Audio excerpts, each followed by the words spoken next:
আসন্ন আফগানিস্তান ও শ্রীলঙ্কার বিপক্ষে টেস্ট সিরিজকে সামনে রেখে 15 সদস্যের স্কোয়াড ঘোষণা করেছে নিউজিল্যান্ড, যেখানে আগামী 9 সেপ্টেম্বর ভারতের নয়দের মাঠে করাবে আফগানিস্তান ও নিউজিল্যান্ডের মধ্যকার একমাত্র টেস্ট।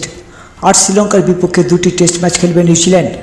তাই উপমহাদেশের কন্ডিশনকে মাথায় রেখে স্পিন শক্তি বাড়িয়ে দল সাজিয়েছে কিউরিরা।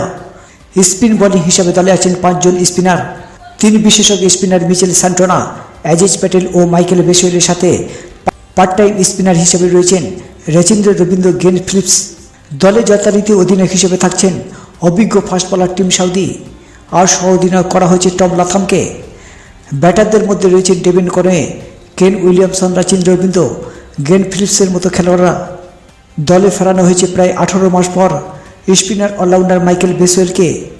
প্রথমবারের মতো বিদেশ সফরে টেস্ট দলে জায়গা পেয়েছেন 23 বছর বয়সী দলের অন্যতম ফাস্ট বোলার উইল ওরকে ও বেন সিয়াস। এছাড়াও পেস বোলিং বিভাগ সামলাবেন অধিনায়ক টিম সাউদি ও ম্যাট হেনরি। যেখানে আগামী 9 সেপ্টেম্বর ভারতের নয়দায় মাঠে গড়াবে আফগানিস্তান ও নিউজিল্যান্ডের মধ্যকার একমাত্র টেস্ট।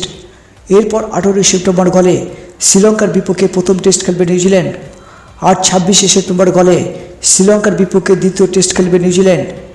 নিউজিল্যান্ডের টেস্ট স্কোয়াড: টিম সাউদি অধিনায়ক টম ব্যান্ডেল, উইকেটরক্ষক Michael Bracewell, Devon Conway, Matt Henry, Tom Latham সহ অধিনায়ক Daryl Mitchell, Will O'Rourke, Ajaz Patel, Glenn Phillips, Rachin Ravindra, Mitchell Santner, Ben সিয়াস, কেন উইলিয়ামসন ও উইলি ইয়ং।